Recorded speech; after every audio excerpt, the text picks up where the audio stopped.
Broadcasting live from the Business RadioX studios in Phoenix, Arizona, it's time for Phoenix Business Radio, spotlighting the city's best businesses and the people who lead them.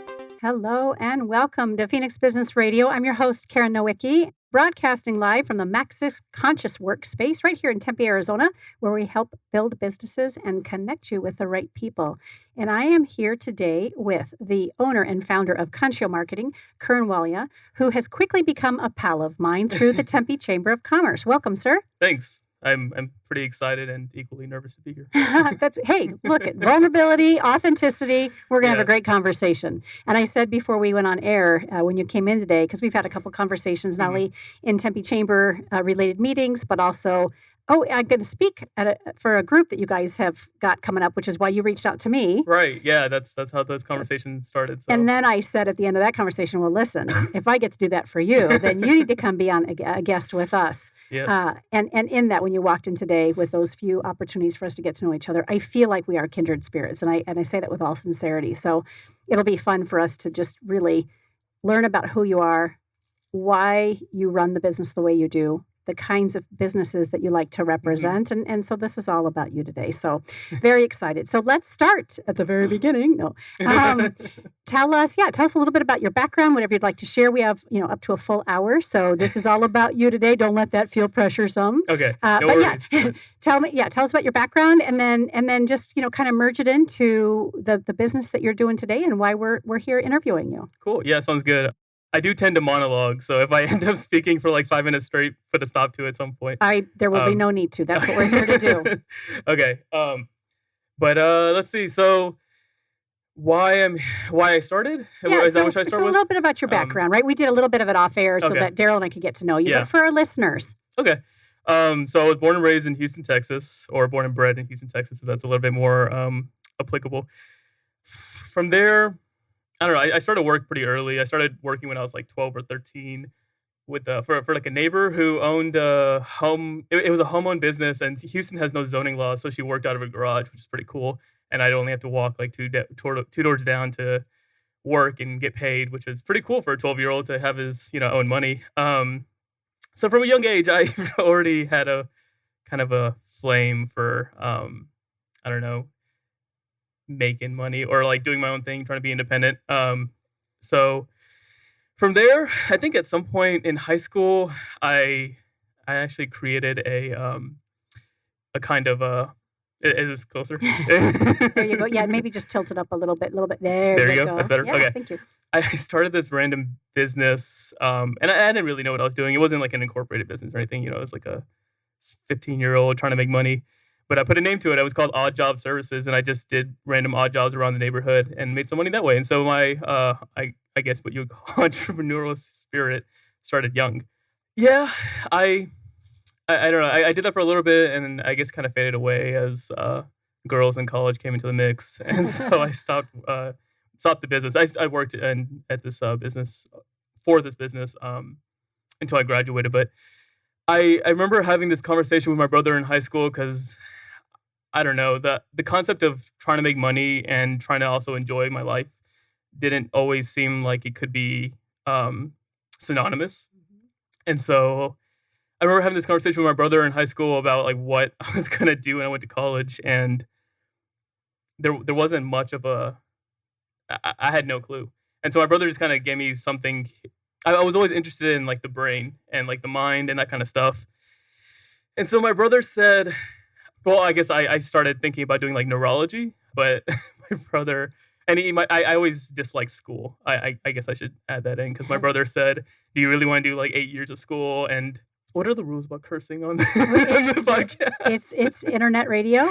Okay, cool. So I said, hell no. Wow, that's a heavy curse word too. I know. So I'm glad you asked. Do you have the bleep button ready? But anyway, so I quickly realized that, yeah, my brother's right. I definitely didn't want to do 8 more years of school. And so at that time, and that was, 2014, I guess I had this conversation with him. And he said, well, what you could do, or what I recommend to do, is go into computer science because, starting salary of like at least $60,000, only 4 years of school. It was in my realm of possibility. And he said, since you don't have any direction, here's one. And so I I don't know. I took it with a grain of salt. It didn't really fit my personality, but then I found out about artificial intelligence and found that I could incorporate my, I don't know, fascination, obsession with the mind and brain into computer science and artificial intelligence and like neural programming and all of this stuff really came to the forefront for me. And so that's what I went to college for initially. And about, I don't know, a year and a half, 2 years in, I had this breaking point where I sat at a computer for 12 hours straight into a Friday night, and it wasn't for anything cool. Well, it was kind of cool, but it wasn't like anything complex. It was a blackjack game that I was coding. And I was just like, I can't do this for the rest of my life. There's no way I can sit at a computer and code for like hours on end. Like that just sounds horrendous. Like some people do it, and I'm thankful for those people, but I'm not one of those people. So anyways, but being like 2 years into college, it's kind of hard to switch majors, and especially with my parents particularly, they always dreamed of having a son that was engineering or medical or lawyer or something like that. And neither of my brothers did that. And they kind of thought I was the one who was going to do that. And I started with computer science, so it was very promising. They told all their friends, oh, one of our sons is going to be in engineering. And, ultimately, I had to tell them at some point, hey, I'm not going to do this anymore. And so they were not thrilled, but they also, at that point in time, I distanced myself enough where I could establish, like, I was just going to do whatever I want to do. And so I switched to philosophy, of all things. I had like the initial conversation of, of course, the question is, how are you going to make money with philosophy? And so I had to kind of explain it's possible to become a lawyer or stuff like that. I kind of padded it. But like, to be honest, at that time, I even knew that I was going to return to the roots of learning and kind of just learn about like what I find interesting instead of getting a degree to get a job, to make a career, to live a life. It just seemed really out of nature for me to follow that suit. And it works for a lot of people, and that's great, but it just wasn't me. But anyways, but switching to philosophy, I went to philosophy of mind, and because I was still obsessed with the brain and mind and everything, and so it became really, really aligned, and I felt good about like what I was doing for the first time in a long time. And I still didn't have any direction, so to speak, but I still knew that the mind and like self-discovery and all of this kind of intrinsic value came from learning more about the world and then my role in the world. Fast forward a little bit more, and then eventually I got to a point where I had seen some success with cryptocurrency, and I had some time while I was making my rent and bills through cryptocurrency.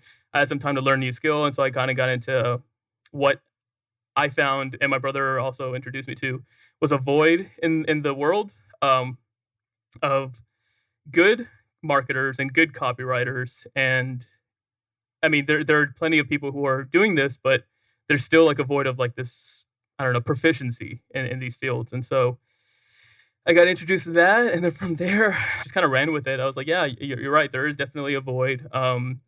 This is something that is viable, and I could do it my own way. And it's a way for me not to be an employee, which I don't know why. I've always had trouble with authority, so I assume I was never going to be a good employee, and I probably would never be a good employee. Just a little too contrarian. So, yeah. But anyways, and eventually I got the opportunity to launch Conscio, and that was about February-ish. Yeah, of this year. Yeah. So right at the beginning of COVID. Right. which some people would say was an awful time. But from my experience in talking to people in digital marketing and in the business that I do, it was ripe for us because people were needing an opportunity for staying in front, to being visible and needing content. Yeah. Fascinating. Now, where does it, the love for the way we think, both internally as well as the world around us, the whole, neurology and psychology piece, does that come into play intentionally with Conscio Marketing? Yeah. So I'm trying not to backtrack or be like a weird Christopher Nolan film where I just jump around in time too much. But I would say in 2020, I started like knowing that I was going to build a marketing business at some point. But I was really struggling to get it like launched, and it wasn't it wasn't because I felt like I wasn't capable of doing it, but if there was this weird, I don't know, misalignment. Like like I tried launching a marketing company in regard of like what was needed in in the field. Like I knew that if I followed this template, that I would be successful and that I would get clients because it was just, it wasn't no, there was nothing extreme about it. There was nothing weird or anything about it. It was just exactly what is needed, and I could pick any industry and be successful in it. But I was so misaligned, and something that I've learned really essential to my personality, especially in the last like 4 or 5 years, is if I feel in misalignment with something, I can't make it happen. Um, There's where we are a lot alike. yeah, and from their short conversations, I already gathered that too. But I just couldn't make it happen, and I didn't even get to the level of like launching my website. Like Couldn't do it. I just couldn't. It was so tough. And then of course, I mean, this is in the middle of COVID. Like I started doing this April-ish of 2020 because, when COVID started, the thing to do was like, okay, you had that business idea for a long time. Now's the time to make it happen because you have nothing else to do. Mhm. Or, you've been waiting to get fit for so long. Now you have the time to do it. Go do it. And so I fell into this kind of mindset of like, yeah, it's the time to do this. I'm not doing anything else. I can't go anywhere. I'm at home. I have my laptop. I might as well just make it happen now. But and I and it's weird. And the same thing happens with like social media in so many ways. But it was kind of, I don't know. There's a lot of pressure to do something with your time in lockdown. Everyone was just saying like, don't waste this time. Like, and there was like quotes floating around like, if and this is like maybe 2 months into the COVID lockdown or whatever. They said in the last couple months, if you didn't start a new hobby, start a new business, or learn something new, you've never lacked the time. You lacked the discipline. And I read that and I was like, yeah, that's probably accurate. And then I tried launching a business and by all means just couldn't. And and that's kind of when I realized that's such a toxic kind of mentality that the only reason I'm sure plenty of people kind of use the excuse of, oh, I don't have time to do this or whatever. And that's fine. But there's this kind of a toxic mentality of like, you need to have done something with this time. And so I fell into that and I tried doing this and I tried rushing it and trying to get into just something, just get something on the road to kind of start making money with marketing. But like I said, no alignment, didn't fit my personality at all, and it didn't happen. And so I spent the next, I don't know, maybe 10 months or something, just kind of, and again, like the lockdown is barely lifting now. So I was still in lockdown, but I was doing other stuff. I was writing, writing music, writing short stories, reading, learning, doing whatever I can, sharpening my marketing skills and so on and so forth. I did some freelancing, but I mean, I hate freelancing, but that's some part of this conversation. But ultimately, I guess something happened with 2021. I had a lot of plans for 2020, and the lockdown literally put everything on hold. And I'm sure that's for like innumerable people Sure. on this planet. I guess at the start of 2021, I let go of what I expected 2020 to be. And until the new year, I'd still really, really held on to like, I can still make 2020 like awesome. They just have to lift that lockdown and I'll make this last month worth the whole year. But the lockdown continued into 2021. And so, I don't know, something snapped. And not in a bad way, but like something snapped. And I was just like, I'm going to put the imposter syndrome aside. I'm going to put my misconstrued beliefs about what I should do with my business and how I should proceed and find success. And I'm just going to roll with it and see what happens. And I'm just going to put something out and something that makes sense to me. And so, I don't know, I guess in 2020, the difference is I was just trying to put something out there to be successful. And in 2021, I was trying to put something out there that I could stand by. And to be honest, I came up with Conscio Marketing by trying to find out what domains were available. Love it. Yeah, so I just started picking a bunch of like names for the business that I felt aligned with who I am. And so I tried a bunch of things. I tried soulful marketing. I tried conscious marketing. I tried ethical marketing, moral marketing. And either one, the domain wasn't available or the social media handles weren't available. And those are the two things that really fundamentally wanted, especially because I also wanted to get to the point of like trademarking and stuff. But that's, again, another conversation. I kept coming back to conscious. And I think, well, I guess now I know. At the time, I didn't really put much stock in it or really think about it much. I just kind of followed the alignment. Now I know that the reason I ended up like really, really trying to bounce around conscious and conscious marketing of some sort was it's what I consider one of the most fundamental and primordial essences in the world. I think everything stems from consciousness, and that's what kind of separates a human from like a non-sentient being, is the consciousness.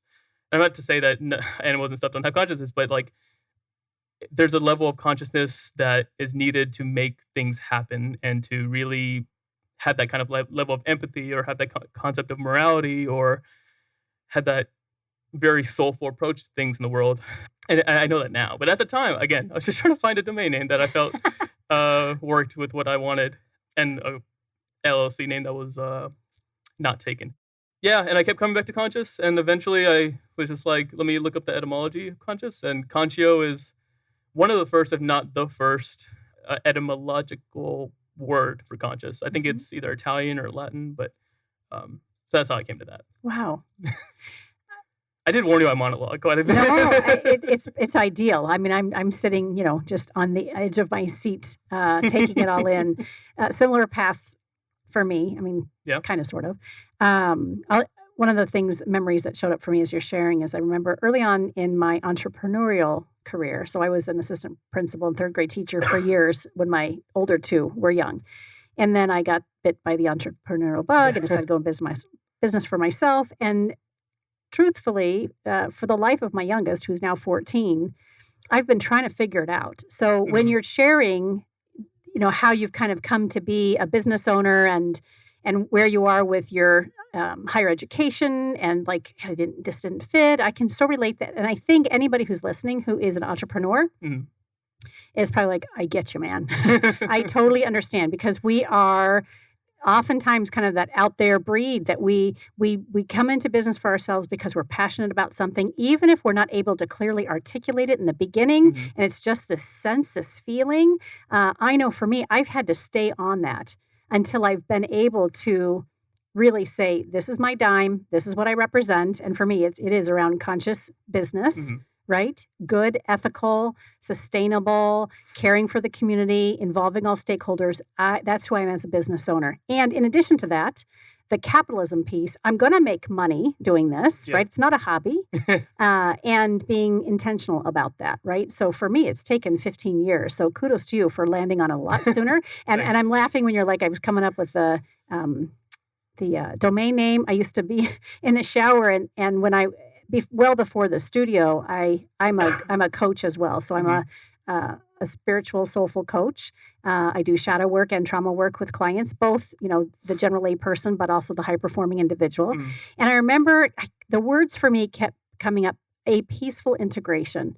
And that was, it's no longer my LLC name, but for years, a peaceful integration was my LLC. And I didn't know it at the time, but it was really the essence of, like you're talking about with conscio and consciousness. It really, still today, all these years later, speaks to who I am as a leader, who I am as an individual and a business owner. The other story that I thought of while you were talking was my daughter came into my home office. I think she must have been maybe 12 or 13.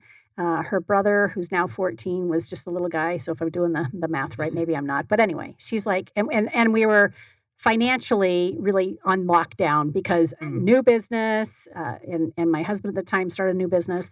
And she's like, why can't you be like everybody else's parent and just go get a job? Right?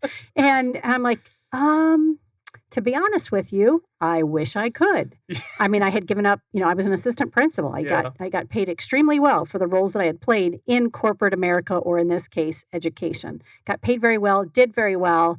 But I said to her, I wish I could, but I don't know how to do that anymore. Yeah. I am so committed to listening to what my soul tells me to do and how I'm supposed to show up in the world based on that very deep connection with spirit and where I'm guided. And so, yeah, we're just going to have to hunker down and we're going to have to see this through. And I'm sorry. Yeah. And her dad, my ex-husband at the time, was also an entrepreneur. And so, our kids have grown up kind of watching us flail for a lot of years and try to figure it out. So while you may, I don't know how old you are, but I know you're a lot younger than I am, and you're at the beginning stages of your business and your journey as a career person, while you might feel that you're unique and that, some of this is not how it's done, I'm here to tell you it's done this way for entrepreneurs.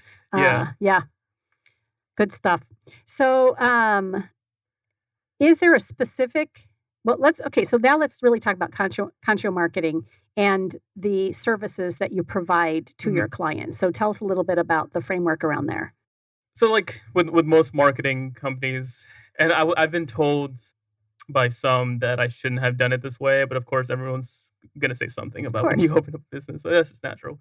But it is a one-stop shop for the most part. Like I understand there are certain things that I don't and should not offer. Like I can help with essential branding, but if it comes to like a branding overhaul or like complete construction of a branding, I can maybe do that, but I guarantee you there are multiple people who can do that better.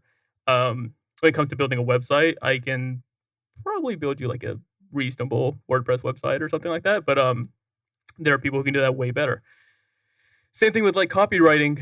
That's actually where I started, and have since decided that I don't want to focus on copywriting, and now there are people who could do it better because I left that behind. And so when it comes to something really technical, I don't do it. When it comes to like in the marketing spectrum, but as far as marketing itself, I cover the full spectrum, like social media marketing, email marketing, SEO, SEM. I do some copywriting still, and content writing is a little bit more favorable for me. But again, it's just like the full spectrum of online marketing. But the differentiating factor is it's all conscious, and so that's the spin I decided to take on these things. Is and I can't remember who said this, but there was something along the lines of like once you feel like you're proficient or you're an expert on something, then you can go and mold it and change it. And so I spent years trying to learn everything I can about marketing, all I can about copywriting. And even now it's like a consistent process because everything's constantly changing and it's tiring, but necessary. And so I've taken the tried and true strategies of like social media marketing, for example, and then changed it, tweaked it so that it's conscious, which I think is, I've only seen a couple other people kind of discuss the, I don't know what you would call it, desire to do conscious marketing. And thankfully they're not in the same country, so they're not direct competition. But nonetheless, it seems pretty rare that people do conscious marketing. And I think that in this day and age, it's definitely like a niche, a void that I saw that needed to be filled, and I was really excited to fill it. So that's what it is. So that takes me to something that you had shared with us in preparation for our interview today. One of the things that struck me, you had written, for a long time, marketing has been a way to manipulate people into buying something or even tricking them to buy something that they may not actually want or need. And I know this to be true. Conscio is here to change that narrative by using conscious marketing strategies to bring conscious businesses to the forefront they belong in. Everything about Conscio is conscious. This includes how the business has been set up and structured, the clients that we work with, the marketing that's employed, and even to the degree of what affiliations Conscio has. So I love that. It was so well written. Thank you. Of course. I would expect nothing less. So talk a little bit about the affiliations then. Who or what organizations and businesses are you affiliated with, and why are those important to you? I guess I'll start with the affiliations, and then I guess we can talk about clients after that. But affiliations, because I know you're very excited to talk about this one, but Conscious Capitalism, for example, is a good one. And oddly enough, I found out about Conscious Capitalism after I launched my business, because I launched my business and then I started talking about people, and the introduction of Conscio is, Conscio Marketing, conscious marketing for conscious business.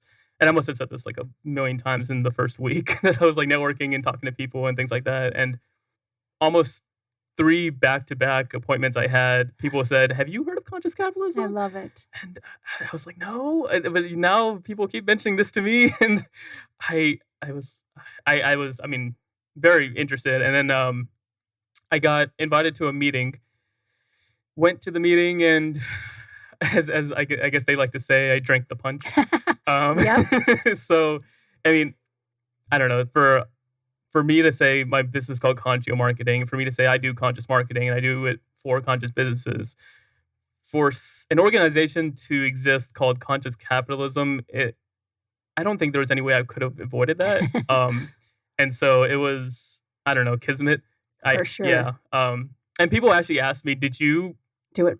did you do it because of conscious Yeah. capitalism? Like, did you name it Conscio Marketing because of conscious capitalism? And the answer was, no. I found out later that conscious capitalism existed, but I'm really glad it did. I mean, Yeah. the people I've encountered so far have been amazing. Yeah.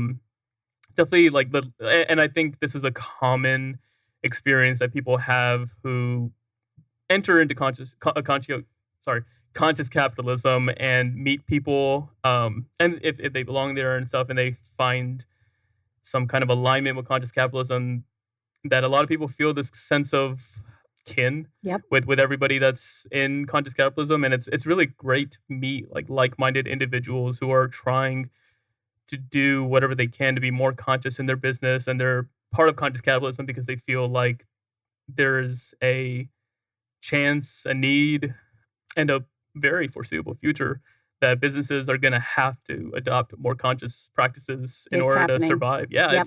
it's amazing. I'm so happy about it. And it's so conscious capitalism, for our listeners who are not familiar, it is an organization that started off with companies like Whole Foods and the Container Store. Scott McIntosh, who is one of the founders for Mac 6, which is the building where my studio resides, became familiar with them while he was owning and running his mining company, and got very involved right away, got excited. And for him, the way he would tell the story is it was not a new way of thinking for him, but like, oh my gosh, this is the way it's supposed to be, like that epiphany, right? And when I heard about it, my whole life has kind of been in that way of thinking, similar to you. And for me, when Scott and Kyle told me about conscious capitalism and of Arizona specifically, I was like, it's just part of my skin. And so the tenants and everything about it just fit like a glove for me. So when I moved my studio after the first year of being in a Regis office and was welcomed into the Mac 6 family, it only made sense that Conscious Capitalism of Arizona became one of our original sponsors, which is really cool. Yeah. So the Mac 6 family is who started the chapter here in Arizona. And at the time, I want to say, I'm going to have that number of years wrong, but I'm going to say 6 or 7 years ago, maybe longer. There were only, I think, 6 or 7 chapters worldwide at the time. And now, Wow.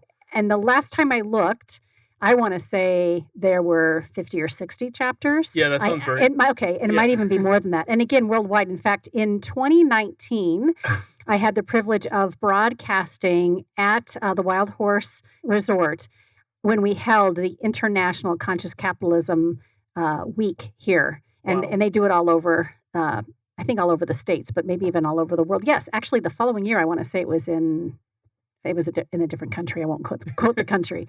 But how cool is that for us to bring all the big thinkers, the folks who are influencing the way in which we do business here to Arizona, and Scott couldn't have been more proud. And of course, our leadership team of Conscious Capitalism, Brian Moore, and a lot of the folks we were just ecstatic. So I got to broadcast and interview all of the people who came to speak to everybody about conscious capitalism. So for our listeners, again, if you're not familiar, we would love to continue to grow our membership. Oh, yeah. It's very nominal, no matter if you're a solopreneur, small business owner, or all the way on up to enterprise. We encourage you to get on the website, Conscious Capitalism of Arizona, and take a peek at what Curran and I are talking about. And then the podcast that we do for Conscious Capitalism of Arizona is called People and Profit. And Jeremy Neese and Sarah McCraren are the hosts for that show.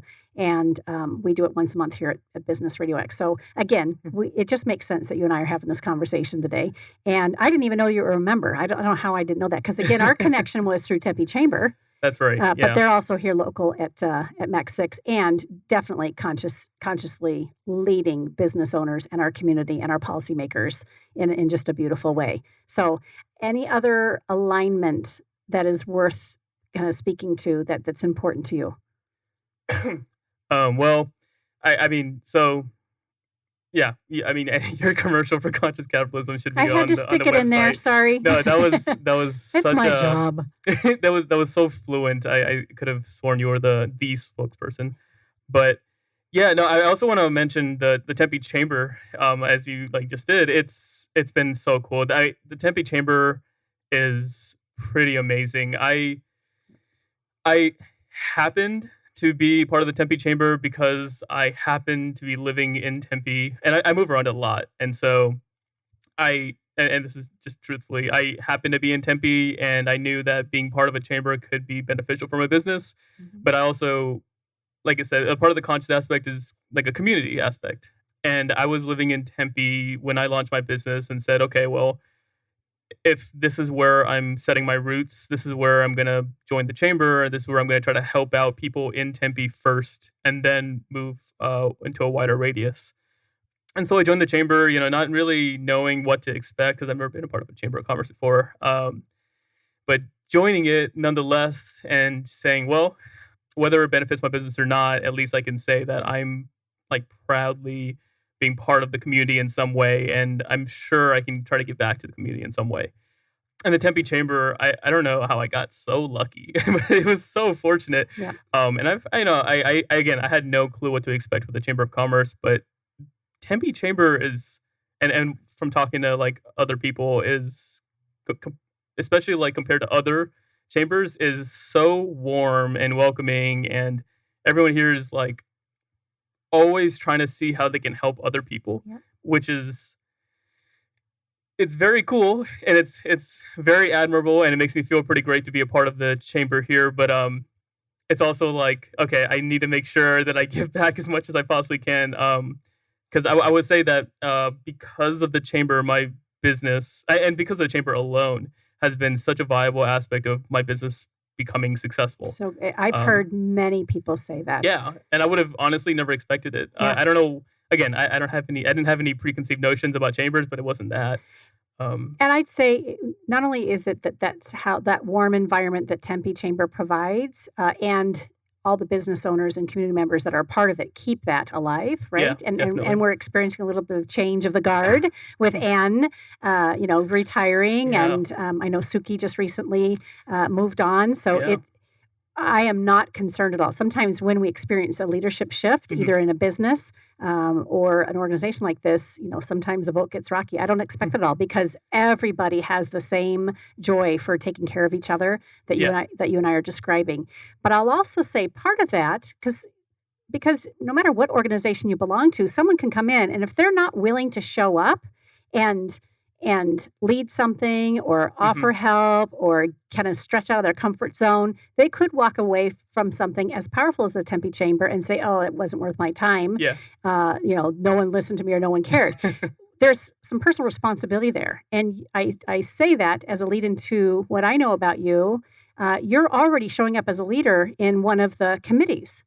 Oh, yeah. Speak to that. So Jasmine and Erica from the Tempe Chamber asked me to come and chair for Fuel Young Professionals, and it kind of sounds, it is what it sounds like, where it's trying to help young professionals of any kind, like employees or entrepreneurs, and any level of younger person who's trying to make it in this world. Really, anyone can benefit from it, and it's really. I was honestly a little taken aback when they asked me to do it because I wasn't expecting it by any means, and when they asked me about it, my first question was, because I move around a lot, and so I didn't want to. I don't make commitments that I don't, or I'm not able to follow through on. And so I wanted to make sure that I could actually fulfill the duty and responsibilities that they were looking for, and said, I move around a lot. Is this going to be virtual? Am I going to be able to do this from wherever I am? Yeah. They said, yeah. And so I said, well, if that's the yes, then instantly, yeah, without a doubt, I'd be more than happy to chair this committee. It's cool. I mean, everyone's welcome. It's not just young people, but it's especially directed at younger people. And I feel a little bit, I don't know. I feel a little privileged that I came to philosophy at a young age, because that really kind of put me in the driver's seat of what I wanted to do with my life. Because it was no longer about like finding a job or getting a degree just to find a job. It was, what am I gonna align with at a very deep level, and then I'm gonna use that to propel my career. I feel like I got lucky in a lot of ways. Like, I came to philosophy well. I was able to make money with cryptocurrency at a somewhat young age, and I was introduced to like marketing as a viable, career and business opportunity at a pretty young age too. And so these kind of, I don't know, opportunities to expand my own consciousness and expand my opportunities and change what I saw as like a viable progression of my life came to me naturally and early, compared to a lot of other people. And so with Fuel, I mean, and I'm sure that they kind of had this mentality when they started Fuel, of thinking, we want to help younger people propel their future, or propel their current to make their future what they want it to be. And so this this level of alignment came about where I was like, yeah, I mean, I would be more than happy to help provide opportunities to people who are younger to try to get them to be where they want to be. And I can speak from experience of myself and a lot of other people who are younger who are just not happy with what they're doing, or they want to advance in their field and they don't know how, and they're still doing a lot of self-discovery. I mean, that's kind of what the purpose of being young is to be able to do this stuff. And so with Fuel, I saw this great opportunity. I was like, yeah, I would love to help more people get to explore more about themselves and explore more about what they can do with their careers, and if they're entrepreneurial, what resources I can provide to them to help them be successful, which is, of course, why I'm having you come on to be a guest. What is it, August 18th from 3 to 4. And I'm really looking forward to that. But I've been wanting to have you have a meeting with you since I joined the chamber. I definitely saw you as one of the people. You were on my list, so it came naturally. I made the list, and clearly you made mine, because here you are. And I feel equally honored to be the speaker for that particular Fuel meeting. I don't think maybe I said it out loud because we got on the phone to talk about it. But I'm thinking to myself, you do know I'm not very young, right? Like, and I'm young at heart, but I'm certainly not, I'm on the second half of life. No, it could have fooled me. I love that we're giving a shout out to Conscious Capitalism, of course, Tempe Chamber. We're talking specifically about Fuel, the subcommittee that you've been asked to chair and clearly are doing a great job with. Thanks. You and I believe we met in a Zoom meeting on behalf of Women in Business, the Women in Business Council, right? Yeah. So I loved seeing you there. And we've got a couple people who show up frequently to the meeting, and men in business, right, to support women in business, which is lovely. There's a great mentorship program that Women in Business do. We hold a leadership conference each year. So it's another great subcommittee. The other one I've been involved in is the Business Owners Forum? Business Owners Forum. And a pal of mine, Brian Stinson, has been kind of the leader for that for a long time. And I believe Felicity Blackwater has just recently taken it over. I haven't had a chance lately to get there because it conflicts with some of my client sessions. But I think, to our point, there is a spot for everybody and anybody within the Tempe Chamber. But like anything, you got to show up. You got to put yourself out there. You have to, you put people on your list and reach out and make those connections. So, I love it. Yeah, I definitely have tried to come to every single event that the Tempe Chamber has hosted since I've joined the chamber. Yeah. The only reason I haven't shown up to a meeting is if I literally can't. Like, if I have a free slot open, I'm there. It's always an interesting meeting. And it's always like a great opportunity to just talk to other people, and especially because I was all virtual up until like now, basically. And so it was highly convenient. So I didn't have any excuse not to show up, and so I really tried to as best I could, and it paid off. And you know, I'm otherwise. only, so you've been a member for yet a year yet? Not even. No, it's been Yeah. March, February. Wow, look at that. Already leading a subcommittee. I love it. And it sounds like a Thanks. perfect one for you. I have only been a member for 2 years. Yeah. Yeah. And Nice. I've attended chamber meetings for other chambers before, particularly when I was in the school districts and speaking on behalf of the districts and some of the other businesses I've owned and or operated for other people.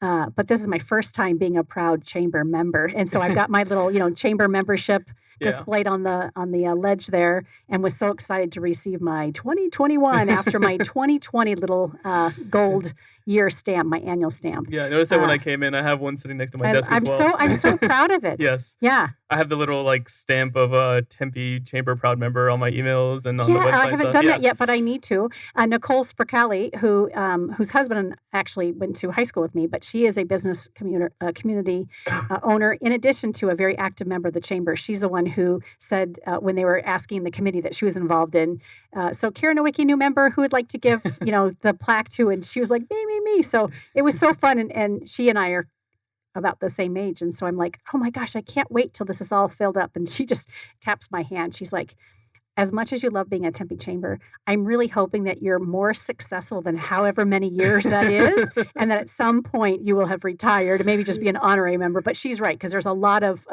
little spaces for those yearly 25 spaces. yeah. And I may be in business that long, but hopefully by then I'm sitting on a beach somewhere having a margarita and with all my grandkids and my producer Daryl coming to visit me, right?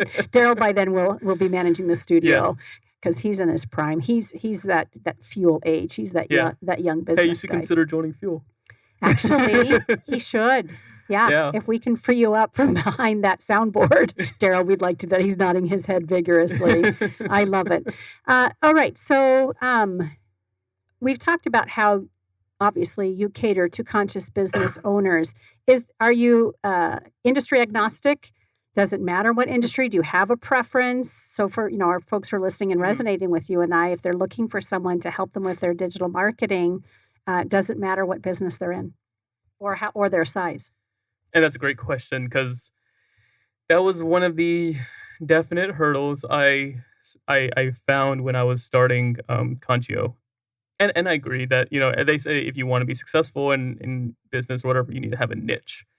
You need to, whether it's like a B2C, you need to have, or B2B, you need to have a specific niche or industry that you're trying to reach and you're trying to appeal to. The problem is like, and I might be butchering the word, but it's polymath or whatever. It's what's used to describe Leonardo da Vinci. And by no means am I comparing myself to him. But the one thing that we have in common is that I am obsessed with just learning as much as I can about everything I can. If you put a book of anything in front of me, I'll be interested in it. And that's always been the case. But it leads to a level of indecision that is maybe not the best for business. And so when I was trying to pick a niche, I could not decide by any means what to choose. I was too interested in too many things. So I feel incredibly blessed to have, and I'd be lying if I say that I consciously figured this out. I figured this out by accident. I'm going to challenge you on that. I think subconsciously. Yeah. Okay. Subconsciously. Right. The essence of who you are and everything that you've been drawn to in your life has led you to this. And then afterwards, it was like, oh, this makes sense. Yeah. So in my opinion, that's consciously, but at least at the underbelly. Yeah. Okay. I'll take that. I will concede to the subconscious aspect. So subconsciously, I've probably figured that out, but consciously and deliberately, by no means. Yeah. But yeah, I couldn't decide on an industry or a niche to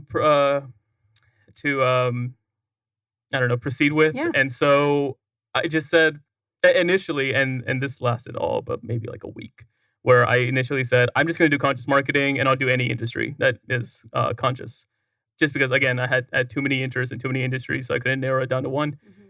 I don't know. It took me like I said, it took me about a week of me telling people, and in the first week or whatever that I was networking, I said this to a lot of people. And I mean, it's because I often got asked the question, wait, so if you're a conscious marketer, what kind of industry do you want to work with? And I'm like, well, I'll work with any industry. It's cool. As long as they're willing to do conscious marketing. And I don't know, it seemed inconsistent with the rest of my being and my business to say I'll do anything. Like it's just not. I don't know. It just felt wrong. Again, the misalignment thing, and so I don't know. I sat down one day and I was thinking about how can I make this better, because I do need to find a niche of some sort. But then it occurred to me that typically when people talk about like a niche, they're talking about like an industry niche, like say sustainability or sustainable businesses or eco-conscious businesses, or I know like a marketing company that only works with fitness studios, and it's a great niche to be in because there's a ton of fitness studios of sorts. I know people who only work with speakers, people who only work with authors, and so on and so forth. It came back to the same problem I was facing when I first started to try to launch a marketing company, where I felt compelled to fit into some kind of template where I was like, okay, I got to pick an industry. And I don't know. I just struggled so much trying to pick one because they're all so cool. And then it kind of occurred to me that, yeah, I haven't really seen people do this often. And I'm sure someone has to have done it at some point. But I decided I was going to do like a philosophical niche and say, okay, well, instead of doing like a specific industry or a specific market, I'm going to do just conscious. Like that's what I'm going to go for. And so, and upon kind of figuring that out, it very quickly dawned on me that there are a ton of conscious businesses, and there are a ton of people who are trying to be conscious within their business. And that was incidentally like a great niche to choose, because I'm working with people that I really, really like. They're like-minded, who have similar like missions, and they're purpose-driven and they're values-driven, and it just feels good to market for them, and it furthers my mission to work with the conscious business. So it speaks volumes about obviously who you are and how you show up for your clients. And I would imagine that the people, at least at my experience, I've struggled, admittedly, I've already shared it, that in the 15 years that I've owned my own coaching practice, for example, I knew with every fiber of my being how I wanted to be of service. I knew what the benefits were for my clients. I just had a hard time in telling that story and doing the messaging. So I think that's what's so beautiful about what you're doing, is that that's the place from which you come, right? So when you hear that and you can sense that a business owner or an organization are in alignment with you and are conscious, want to be conscious, whether it's a product or a service, you can help them with that story and with that messaging, which is what's so wonderful about it. Thanks. Yeah, absolutely. It's funny. I get another thought that I've thought about while you were sharing that last piece, is that when I went into business for myself and was calling myself a coach, again, people were saying, you've got to pick a niche, you got to pick an area. And I kept thinking, well, I could help anybody, which I still believe, whatever, 15, 16 years later. I really know my worth in that. And they were right, at least for me. So what I fell on with my then business coach at the time was, he's like, well, what do you love? And at the time, I have 2 boys and a daughter in between. My daughter was a tween in middle school, and she and I were kind of struggling, but I had found strategies and ways to just still be a great parent to her and also give her some freedom to figure herself out. So the first coaching business that I launched was called Mother-Daughter Weekends. Oh, that's and nice. I coached mothers and daughters, some with tweens, some teenagers. And what happened, which I'm sure our listeners and you can appreciate, even though I landed on the map as a mother-daughter coach and offered retreats and weekends and that sort of stuff, people would then start calling me and saying, hey, I know you're an expert in this, but do you offer the same thing for dads and boys? Do you offer the same thing for couples? Would you, work for schools? And the answer for me was yes. And so little by little, I got to branch out. So Nice. my journey is slightly different than yours, but there's something to be said for whether it's a philosophical niche or a specific industry or this kind of, new way of showing up. it helps to have somebody with messaging. And so I love that you're doing that for folks. Thanks. We are just about out of time, if you No can imagine kidding. that. Wow. It goes fast, doesn't it? And you were nervous about how this would go. Well, I tend to monologue, so that definitely passes the time, I'm sure. Hey, Yes. welcome to Monologue City. This is the studio for it. That's why we do it the way we do it, because we really do want to do a deep dive. So many other folks in the podcasting world, or even any media, we'll give you that 15 to 20 minutes. And that's all well and fine. It works for a lot of people. We like to say, let's have a full hour conversation, because then we can kind of really ruminate in some of the deeper parts of who you are as a character, an individual, a person, and a professional. And I hope you feel like we really got to do that today. Oh, yeah. No, this is awesome. Good. Definitely amazing. I'm so pleased. Now, on the marketing side of things, let's talk about that. This is Creative Commons content. So it's our gift to you. Once it's mastered as a podcast, we say to you, please go forth and turn these into smaller sound bites, just like you would for a client. Now I'm telling you and begging I'm telling you, go use this. And we even say, pull off the Business RadioX piece of it and just have it be you in the spotlight, these little vignettes and stories and antidotes that you've shared in these bits of wisdom. And you and I both highlighted Conscious Capitalism and Tempe Chamber. Oh, yeah. So we've also provided marketing for them too, without intentionally. I mean, I did it, of course, for our listeners, but that's our give back. So I'm really pleased that you were willing to say, let's continue to grow our friendship and find ways to collaborate and be a guest on our show today.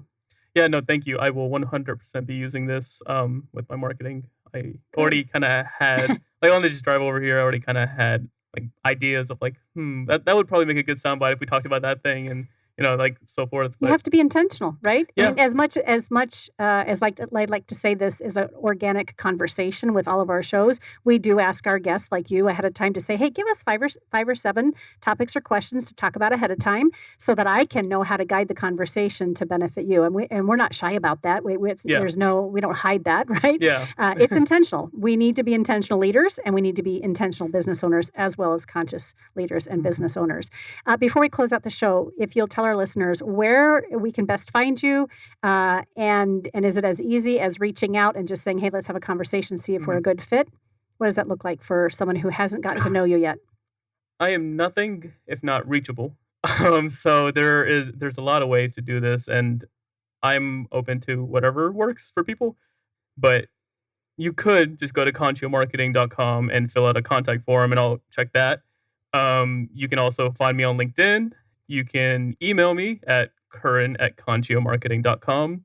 You can even find me on social media, and it's Conscio MKTG on all platforms. Which is part of why I chose Conscio, is because I could get that that handle for everything. So it's super easy to mention.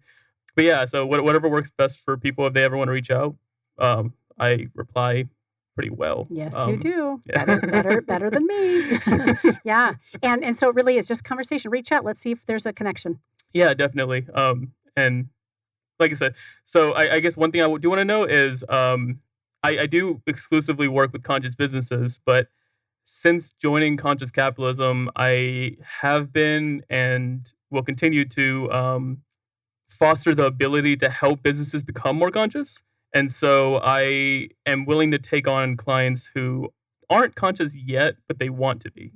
And if they are willing to be more conscious and they accept the assistance to become conscious, I'd be happy to work with them as furthering my mission, but also Conscious Capitalism's mission as kind of the last category. But the consciousness has to be there for sure. From this point forward, I'm going to refer to you as my conscious Sherpa buddy. I dig that. I like that name a lot. It's fitting. You are a Sherpa for folks. And I love that you've said that publicly. Look, if you're not there yet, but it's in your heart and in your awareness to do it, I'm your guy. Yeah, definitely. I mean, there's never a reason not to be conscious, and in this day and age, to be more successful, to retain more customers, to have longevity. Being conscious is going to help you do that. And if you don't know how to do that, I'm here to help. I love it. For sure. And the generations that are coming up after ours are demanding that. Yeah. And it's going to be absolutely necessary coming up. Yeah. And thankfully that's selfish of me to say, but I'm going to say, thankfully, as a society, we are starting to say no to businesses and organizations that are not conscious. Yeah. And they're falling away. I hate to see anybody not succeed. However, if you're out of integrity and you're dishonest or just in it for the money, I'd rather see us celebrate and put our money towards people who are, as you said from the very beginning of our conversation, good people. Yeah. Good businesses. So with that, I want to thank you one more time for being here. Yeah, no, thank you. And be looking for this podcast. It will be published in just a couple of days, and you can find it on Spreaker and Phoenix Business RadioX and any of your favorite podcast platforms, and hopefully on Curran's website, Conscio Marketing. For sure. Great. You've been listening to Phoenix Business Radio. I'm Curran Walia. I want to thank you again for being here. Some media leans left, some lean right, and we lean business. Until next time, thanks for listening.